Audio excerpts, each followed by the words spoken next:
Boa tarde a todas e todos. Son Martiño Maseda, escritor daqui da Terra Chá, das terras de Xoiván, en Vilalba. E, primeiramente, desexo que todas e todos vos atopedes ben neste estado de confinamento que estamos vivindo por esta crise sanitaria, non? Por culpa do coronavirus, deste COVID-19.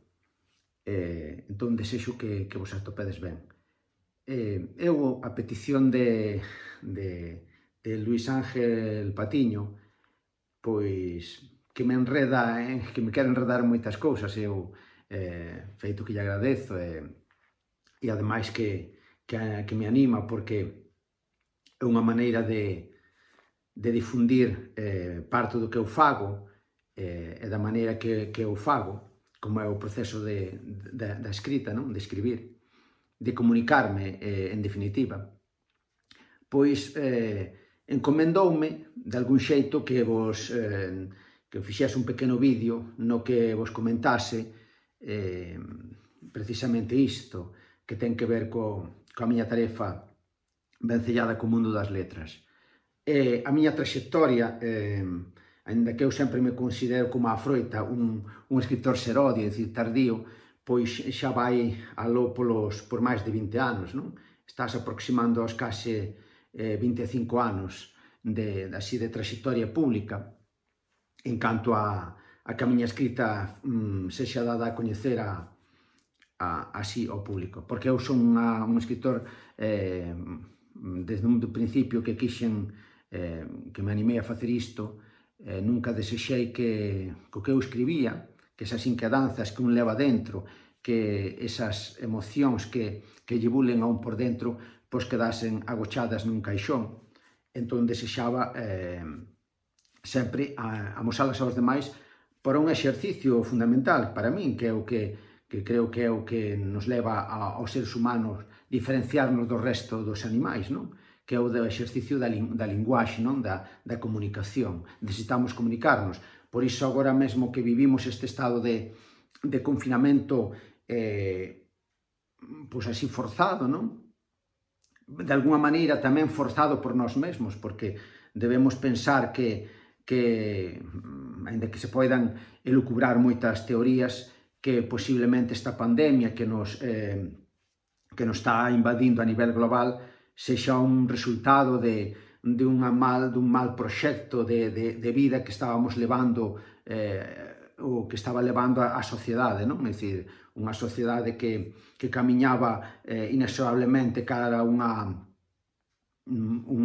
eclosión brutal do capitalismo, do consumismo, e quizáis eses excesos, xa din que nunca son bons, e neste caso, pois posiblemente houve unha resposta da natureza ou de que fose para deternos en seco e dicirnos hai que repensarse as cousas.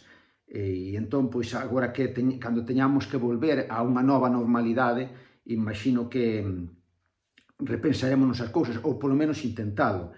E eu ao longo destes días xa vamos levar uns 40 ou así, aproximadamente, pois certamente estou facendo un exercicio de reflexión todos os días, e un exercicio de reflexión que traslado precisamente ao mundo da escrita. É un exercicio de reflexión que tamén xa vin que o tiña,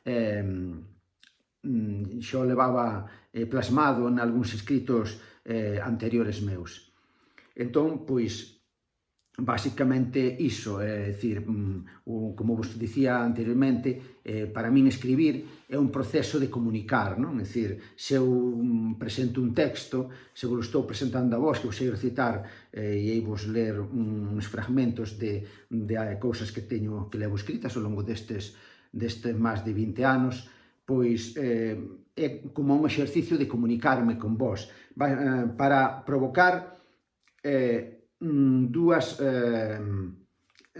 para experimentar en vos unha emoción, intentar experimentar en vos unha emoción e ao mesmo tempo unha conmoción, pero enténdaseme ben, non unha conmoción no sentido de que sexa algo negativo, senón unha conmoción no sentido de provocar unha rebelión dentro de nós, unha revolución dentro de nós a hora de recibir esa mensaxe daquel que nos la está transmitindo ou cando facemos unha lectura de algo, porque se algo tamén é para min importante o proceso de literatura e da escrita é o feito de ser comprometida, é dicir, eu non entendo a escrita se non é compromiso, se non ten un compromiso social, se non ten un compromiso de loita, de loitar polas causas de algo que está indo mal, que está acontecendo mal, que fai que o mundo leve unha deriva involutiva, non? No proceso negativo.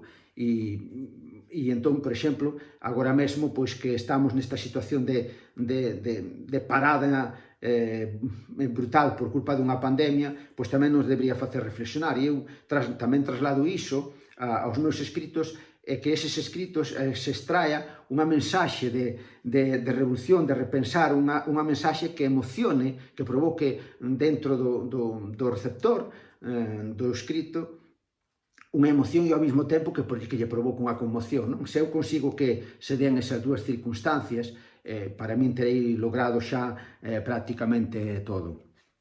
Obviamente, non todo o que un escribe, como está claro, pode gustar, eso está clarísimo, para gustos se pintan cores, pero xa o feito de escribir, xa o feito de manifestarse, xa é moi importante, non?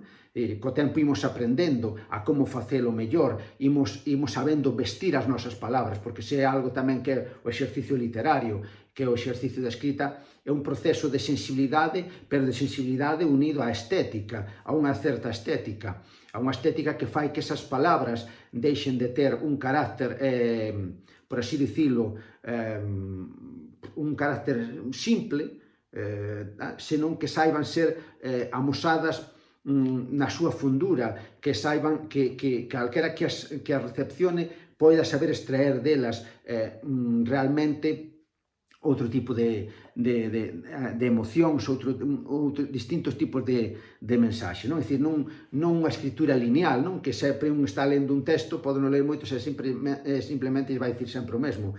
Iso é unha tarefa bastante difícil de conseguir, porque o traballo da escrita, ainda que hoxe por hoxe, por desgraza, non é que estea moi valorado, leva tempo sin ser alá moi valorado, ou se pode pensar que un escritor pois que é unha especie de vago, ou que non, é dicir, un mundo sin cultura, houve un día que alguén dixo, un mundo sin cultura, se o ser humano non tivese cultura, que poder ofrecer, ou que poder recibir, ao final seríamos como a becerros, é dicir, certamente non nos diferenciaríamos do resto das especies animais, non?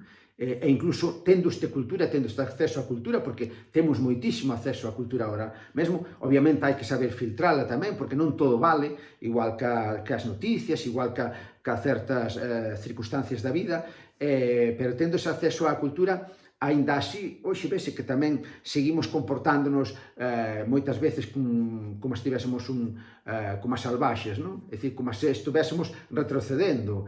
Por iso, ás veces, intento buscar unha reinterpretación a todo isto que nos está pasando. Pois ben, como vos decía, pois a miña escrita busca eso de esas dúas dualidades de emocionar e conmocionar, e unha escrita comprometida. Eu lembro que a primeira vez que escribín, ou que escribín algo, que teña noción de que escribín algo, é algo que sinto moito que se me perdera. Era un escrito de cando debía ter sobre 10 ou 11 anos, dunha anécdota que pasara no colexio, non? Nun colexio aquí, o que eu ia facer a XB, en Xoibán, e era xa daquela escribira esa anécdota en uns papeliños, en libretas desas pequeniñas que hai, e o caso é que se me perderon, levo anos e anos intentando atopar eses papeles, ou algún día, se un se fai, consigue, como dicen, ser afamado escritor, que tampouco non é ni moito menos o que persego, porque, basicamente, eu creo que outros fundamentos do que ten que ter non só un escritor, senón calquera ser humano é o da humildade, non? É dicir, un ten que saber de onde ven, cales son as súas raíces e non esquecelas nunca, non? E intentar construir a partir desas raíces, é dicir, intentar alimentarse desas raíces, ir facendo unha árbore que sexa productiva, unha árbore que vaya dando, intentar dar exemplo para que outras árbores se queiran arrimar, para que para que outras árbores fagan un bosque frondoso e cheo de vitalidade, non? E nun estado de illamento. Entón, pois, esa é a primeira noción que eu teño. Despois, pasou o tempo, que incluso na etapa que estive estudando a carreira de Santiago, son licenciado en Filoloxía Hispánica, pois si escribía, pero non tiña esa ansia de amosar ese proceso da escrita. En cambio, foi casi como a vir desde Santiago e retornar, rematar iso, e si me entrou aquela gana de participar en certames literarios, de presentarme en certames literarios, de dar a coñecer a miña palabra tanto narrativa como despois foi poética, porque certamente, aínda que hoxe se me poida ver moito máis vencellado a textos poéticos ou, como dicirme, poeta, que é algo moi realmente un cualificativo que me parece que se me queda grande, pero sí que me considero escritor, porque é unha trayectoria que teño aí de referencia e que intento traballar día tras día, é dicir, levo acadados desde hai eses 20 e pico anos unhas cantos premios literarios de distinta índole, en distintos lugares, premios que me animan a seguir escribindo, premios que quizás ao mellor podría ter intentado buscar máis, pero tampouco non é que me considero unha persona prolífica nese sentido, senón porque repenso moito os textos. Son unha persona que se lle dá moitas voltas aos textos, porque se hai algo que facer tamén é eso de construir, volver a mirarse, eso, repensalo, mirarse, non soltalo así, porque ás veces, como aquela primeira impresión de soltala, tampouco de soltar o texto non é o máis positivo. Entón hai que buscar, sempre hai que estar construindo, sempre hai que estar aprendendo, como en todas as etapas da vida. Basicamente, como digo, son un escritor comprometido, un escritor que fala de temas dunha literatura en sí social, que para min a literatura xa ten que ser social toda ela, e que fala, por exemplo, por poñer un exemplo,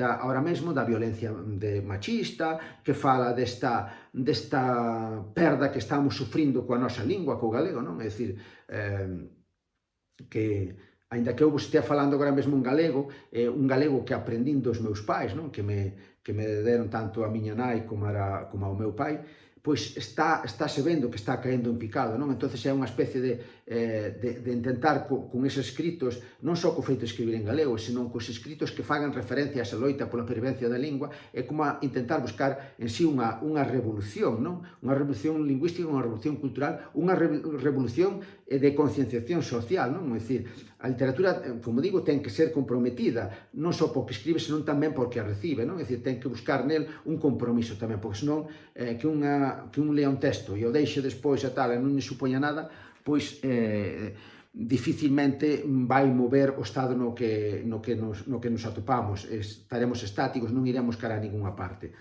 Entón, basicamente, eu entendo iso.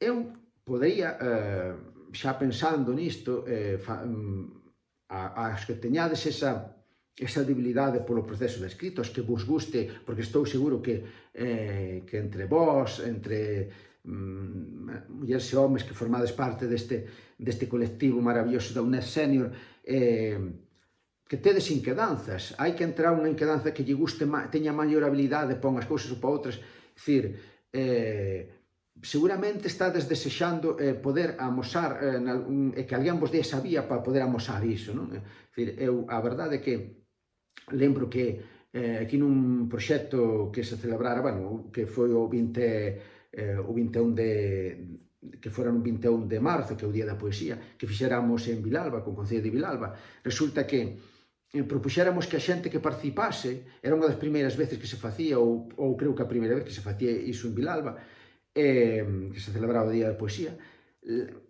lembro que se lle propuxera a xente que viñesen recitar poemas seus, da súa autoría, ou poemas de outros autores. E foi sorprendente a participación, é dicir, foi asombroso ver a Casa da Cultura de Vilalba ateigada de xente. E foi maravilloso, incluso, que a xente se lle deu ese mecanismo de poder transmitir aos demais o que levaba dentro a través dun proceso da escrita, desas sensacións, desas emocións que ele quería comunicar, e houve, pois, moita da participación que houve foi de lectura dos seus propios poemas. Entón, eu faríavos un convite a todos vós, que sería bastante bonito, incluso para, non sei, ao mellor, dependendo como xurda o tema e como vai evolucionando, incluso para dar difusión ou publicidade a través dunha páxina que teño e que publico, obviamente, se iso é posible, se hai permisos pertinentes, xa digo, se hai animación, de que vosotros, o que teña esa inquedanza por escribir, que teña esa inquedanza por escribir poesía, por escribir narrativa, pois que o plasme un papel. Obviamente, cada un é libre e dono de si mesmo, das súas actitudes e a súa vontade. Entón, se non o quer amosar, non, pero se non se ten realmente gana de amosalo, por que non? Eu estou disposto, incluso, en algún caso, que se me fan chegar algúns escritos, non me importaría darlles esa difusión así a través da páxina esta de Cultural Gaceta. Para mí sería algo maravilloso, sería un exercicio para ver, de interactuar, non? É dicir, interactuar incluso entre vós mesmos, e interactuar entre vós e o mundo, non? Que vos rodea, é dicir, falando de como vedes, é dicir, de algún xeito, o que é escritor, o que fai de alguma maneira é construir, ao mellor, un mundo, construir un mundo segundo a súa imaginación, ou segundo o seu sentir, yo vai amosando, yo vai, por así dicindo, non obrigando, pero si yo vai impoñendo, non, nese proceso da escrita. Entón, pois, se algunha de vós tedes ese tipo de inquedanzas, eu convidaríavos a que fixerades un exercicio diso, non? De plasmar nun papel un poema, de plasmar nun papel unha narración. Obviamente, claro, hai moita teoría sobre isto, pero creo que o fundamental tamén é ver como cada quen de nós, é dicir, nos podemos enfrontar a ese proceso de querer escribir, de querer plasmar algo aí, porque eu digo, a min gustaríame, eu portamos referencia ao meu pai, falecido xa hai uns 2 anos, que eu dixen que eu quixera considerei un día un bo escritor, serei un día un bo poeta, o día que eu aprenda a escribir, a facer escritos como o meu pai sabía labrar a terra. É dicir, ver cando era época de facer os horteiros, ver cando era época de botar patacas e todo iso, ou cando é época de botar, agora que estamos neso, ver como o meu pai, con esa delicadeza, o meu pai e a miña nai, non? Con esa delicadeza tocaban a terra, amasábana, amábana por sí, era algo máxico. Entón, digo, seguramente calquera de vós tamén tedes ese tipo de habilidades en certas cousas. Non digo que isto da terra, nin moito menos, porque cada quen ten as súas habilidades, pero se a maiores podedes trasladar ese tipo de gusto, ese tipo de apreciacións da paisaxe, ese tipo de apreciación de circunstancias da vida, non? Circunstancias que están sucedendo, como digo, o tema dos malos tratos, este tema desta pandemia, o tema dos maiores, non? Que agora está tan que se ve realmente a traxedia que se viviron en algúns casos, que están vindo en algúns casos. Eu convidaríavos, se queredes, se vos atrevedes, a que o manifestarades nun papel, non? É dicir, a que o plasmarades nun papel, e sería maravilloso, ao mellor, chegar a interactuar, e eu, se tedes a ben, pois, ao mellor facermos chegar, ou, ben sabe, Patiño, os medios a través dun correo electrónico, a través do propio WhatsApp, para mí sería algo maravilloso, non? Porque sería un proceso de comunicación, non? Entre vós que escribides e máis eu, que neste caso sería como unha especie de receptor, e incluso, bueno, pois con tempo poderíamos dar unha serie de indicacións, non? É dicir, non podo prometervos pois aquela celeridade ao mellor que merecen certas clases ou certas de estar aí en todo momento, porque satúranme estou moi saturado de certas actividades, non?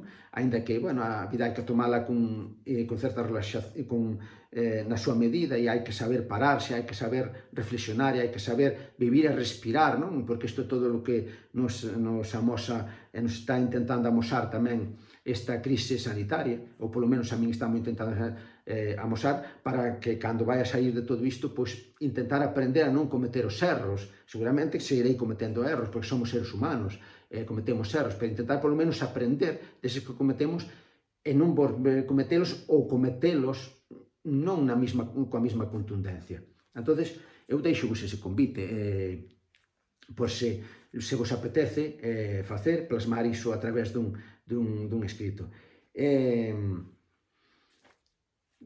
Tamén dicirvos que eu, por exemplo, tomo como referencia, agora mesmo levase moito este facer unha especie de poesía visual, non? É dicir, por falar así de poesías, non só de poesías, senón tamén incluso de narracións, que é aquilo de tomando como referencia unha imaxe, pois construir un poema, non? O que lle implica a alguén un poema, unha imaxe, perdón, que lle suscita, non? Que dentro de sí, entonces deixalo, ilo escribindo nun papel ou ilo elaborando na propia cabeza, na propia imaginación, e despois poder trasladalo a un papel. E o mesmo se é unha cousa, se é un proceso narrativo.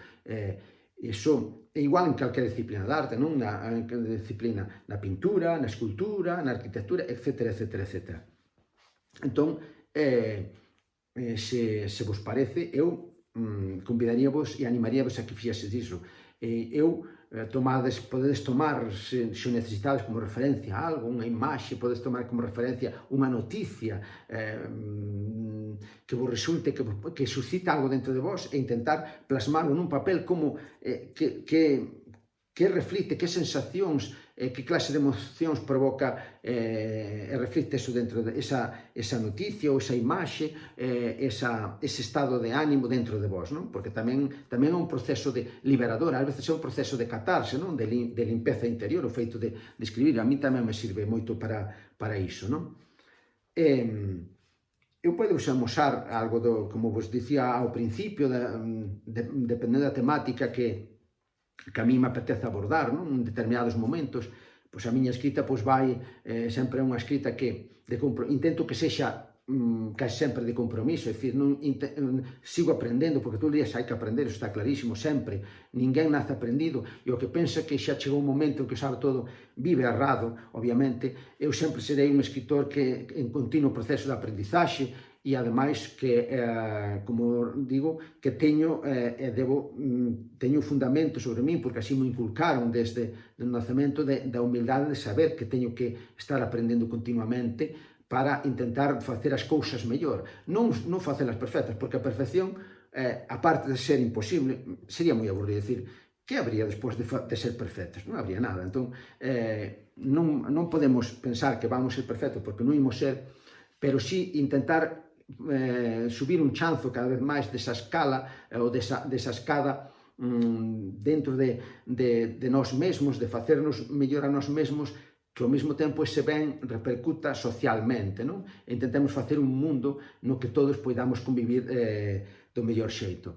E iso, claro, que sucede? Que ás veces a literatura, sexa en poesía, sexa en narrativa, ás veces non se conta con palabras bonitas, senón que se conta con palabras que poden chegar a ferir, pero precisamente ese é o proceso, é o que falaba antes, do proceso aquel doble proceso de emocionar e ao mesmo tempo conmocionar, provocar unha revolución interior do individuo, e diga, estas palabras, isto como choca, pois ten que ser así, é dicir, ten que provocar, porque parece que os seres humanos estamos afeitos a que se nos veñen con esas palabras bonitas, pois está todo tranquilo, aquí non pasa nada, e non reaccionamos. En cambio, se vemos imagínome que lembraredes esa foto dese neno tirado así na praia, e lembraredes escenas que saíron por aí no medio de comunicación, ou que veredes incluso no propio día a día, escenas que vos causan dentro de vos unha impresión bastante que pode ser terrible, traumática, pois intentala, non é cuestión de fuxir delas, non? É cuestión de interiorizalas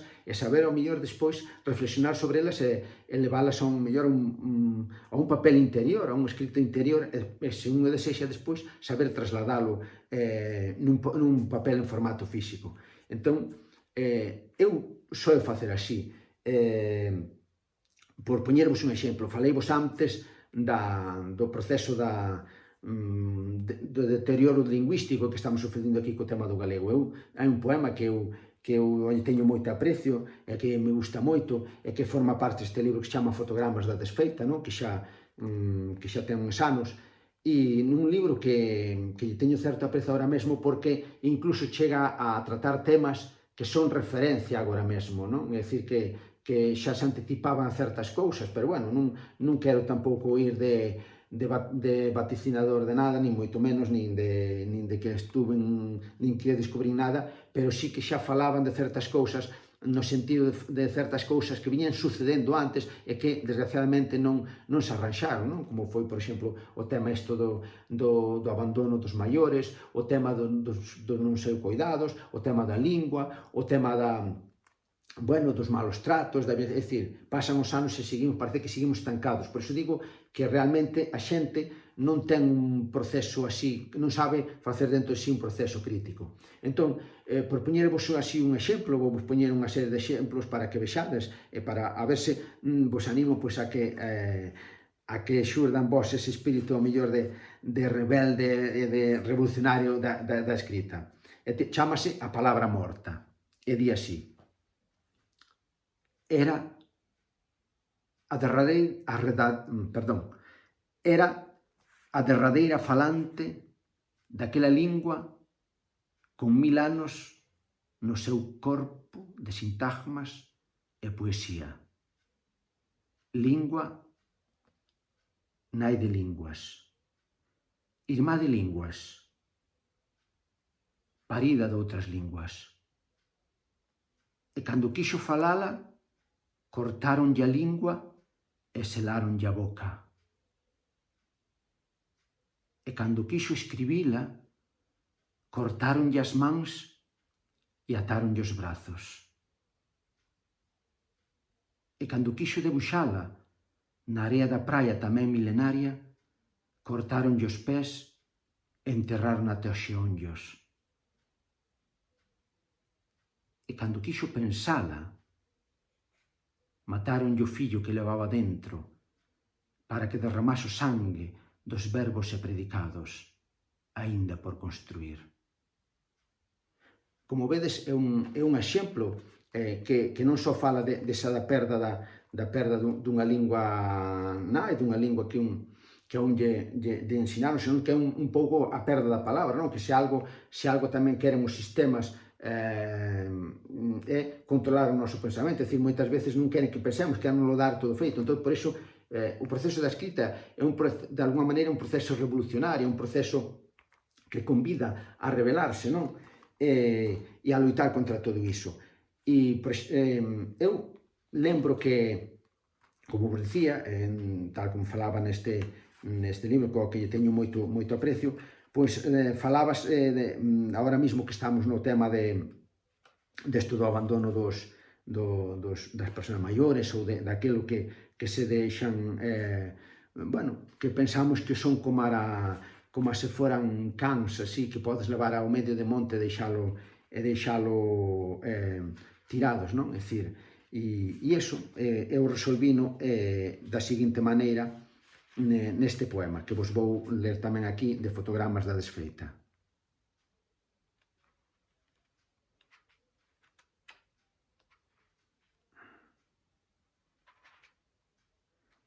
O declive dos días. Endexamais pensara na crueldade da vellez, que a condenaría a aquel pequeno cuarto onde iría convivir co desleixo. Tampouco pensara que ia ser el,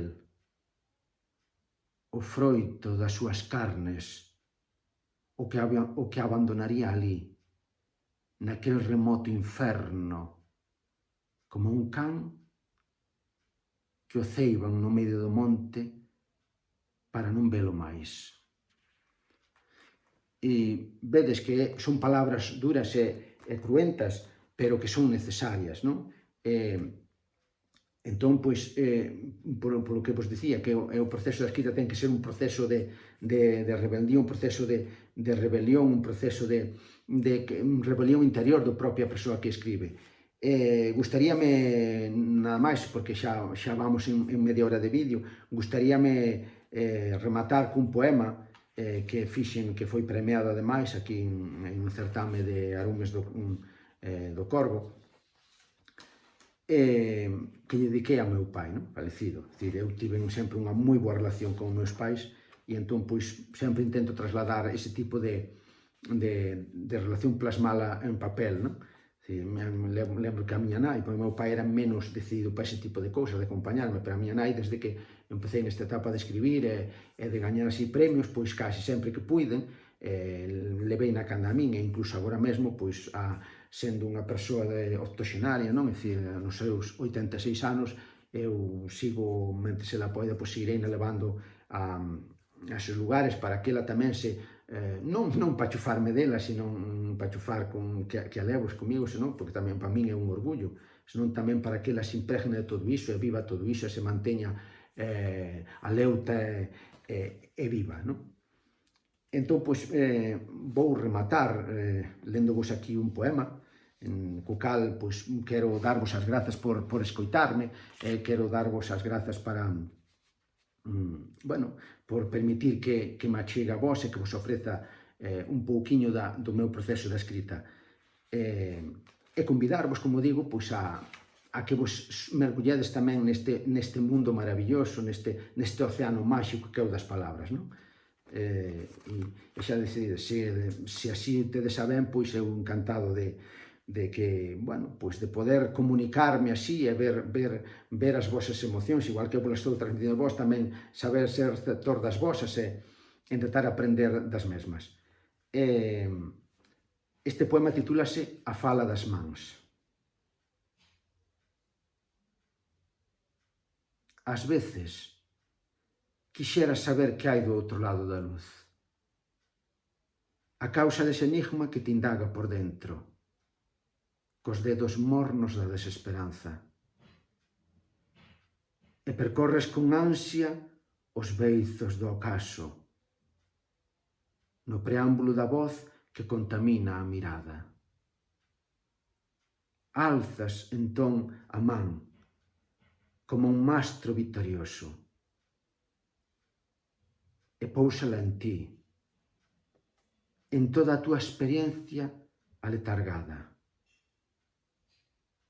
Se cadra, con ese aceno denodado de labrego en retirada, consegues descifrar o enigma da luz, no súbito sorrir da erva, bailando sobre a música do teu pelo. Un día alcanzamos a fachenda de que nada podería ferirnos, nin sequera a vertixe do abismo, que se camuflaba entre alborozos equinociais. E, de repente, xorde o frío sobre o mármore dunha mesa, disposta para alimentarnos de sombras e fragilidade. As mans deixan de falarse, apenas suspiran esa irmandade coa que adoitaban moldear os soños. Na sintaxe do vento construense interrogantes que franquean o limiar da casa onde éramos inocentes e libres. Papá, lembras cando naciches? Unha cadea de silencio secuestra a resposta e as paredes da casa derrúbanse como a crevadiza foula dunha malferida biografía emocional. Hai unha delicadeza especial nesas mans que encaixan como a dúas miradas que se buscan, como a dúas gotas esvarando polo cristal dos días. E as mans falan sentimentos enraizados na carne da memoria. As mans coñecen os camiños antigos do desexo, rememoran a primavera das caricias, na xeografía voluptuosa do sangue. As mans calan os segredos daquelas primeiras palabras nas que o tempo se medían suspiros. Esas mesmas mans que navegaron os ríos das Tebras entre exércitos de fame e malicia.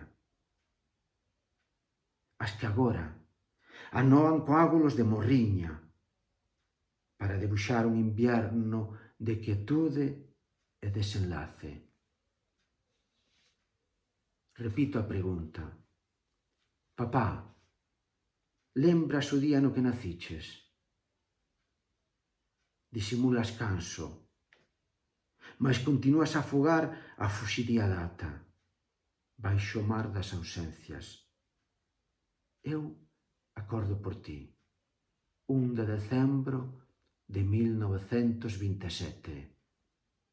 E, daquela, as mans axítanse, rosman entre elas, igual que amantes clandestinos que deambulan solícitos, rúas de penumbra, coa prestancia de dedos que sorrín, sobre as outonizas follas dun pensamento atordado e sutilmente derrotado. Axiña, as palabras vanse cubrindo coa lascivia da hedra, a mesma que viste o corpo moribundo da casa, que xa non as escoita. As mans calan.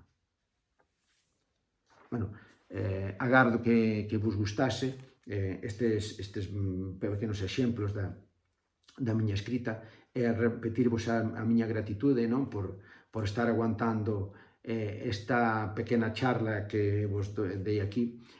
Xa digo, estou a vosa disposición e moi agradecido de que, bueno, estaría moi contento de que con isto que vos falei neste máis de media hora, pois suscitasen vos un aceno de creatividade, un aceno de creatividade interior que estou seguro que todas e todos que o tedes. Nada máis, dar as grazas a UNED Senior primeiramente a vos e a UNED Senior, a todo o equipo da UNED Senior por convidarme a participar neste tipo de proxecto, non?